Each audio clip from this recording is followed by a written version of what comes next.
So we need to get the facts straight. How does this virus work? How does it transmit? Where does it want to go? And let's protect ourselves. I'm Dr. Peter Lin. I'm a family physician in Toronto, Canada. The coronavirus is a family of viruses that can cause as mild things as just a common cold, all the way up to SARS or MERS. These are these bad pneumonias that we're talking about. And basically what these viruses are, they look like a tennis ball with all these spikes sticking out of it. And depending on the type of spike, it allows that virus to attach to certain places. So some viruses, they have the spike that attaches to your nose. So basically you just get a common cold. But the SARS virus and this new virus that we're talking about has the spike that allows it to attach to the cells in your lung. And when it attaches there, it puts in information to make photocopies of itself. So it uses our equipment to make more viruses. I'm declaring a public health emergency of international concern over the global outbreak of novel coronavirus. Most of the coronaviruses live in animals. In this particular case, it was from Wuhan. There was a fish market where they were selling live animals. And the thought is that the virus was in a live animal, then it crossed into a human. But then what we found was that people were getting sick in terms of healthcare workers, in terms of family members that were looking after them, which now meant that the virus can pass from human to another human. Just like all viruses, it needs to reach a target, which is your lung.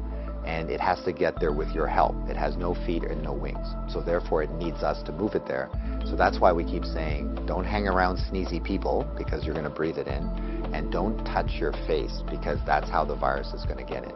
The masks are helpful, but they're not necessary because they're leaky. The ones that you and I buy basically have pockets here, so therefore the virus can get in.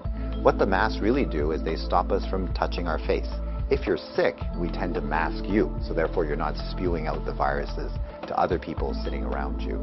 The true people that have the real masks are the N95. Those are sealed. These are for the doctors that may be caring for their patients. So in the beginning, the coronavirus will cause kind of like flu-like symptoms or a cold. So people just get the stuffy nose, that kind of thing. But you'll understand that as soon as that virus starts manufacturing in your lung cells, they're producing all these copies of the virus, all of a sudden now you kill the lung cells. So now you can't exchange oxygen, and that's why one of the early symptoms is people get very short of breath and they tend to have a difficult time breathing, and that's why they end up in hospital.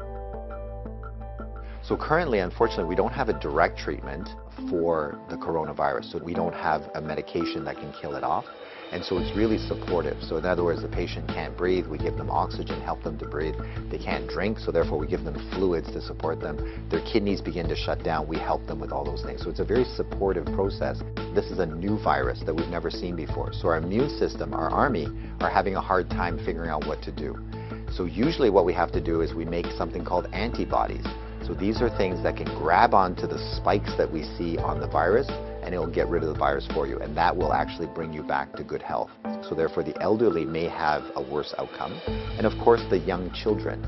So the babies, their immune system is not so good either, so they may not make those antibodies as well. So just remember, your hands may be with virus. Virus cannot hurt you because it can't get through the skin, but the moment I do this, now I've brought the virus right to where it wants to go. So let's remember not to touch our hands to our face. So let's say you think that you might have been on a plane or you might have bumped into somebody that has it. What should you do? So the first thing is to contact a healthcare worker to tell them that potentially you have it. If you're feeling symptoms and you're going to go into a facility, call ahead. Okay, so whether you're calling the paramedics or whether you're calling the hospital or your doctor, just mention that you were on a flight. If you don't have any symptoms, then what we do is a little bit of a self-quarantine. In other words, we can just keep you away from other people, and so you don't go into parties, don't go with your friends, don't go into public transportation. So we can contain it very easily by making sure that you do a self-confinement, so to speak. For the, let's say, 7 to 14 days is the longest incubation time. So after that, if you're feeling well, then you don't have anything to worry about.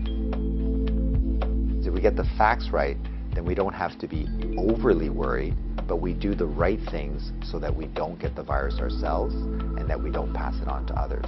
And if we look after each other in this way, this virus will have nowhere to go. It needs us to move it, it needs us to make copies for it, and if we don't help it, then the virus will stop. So we have the power to do that right now.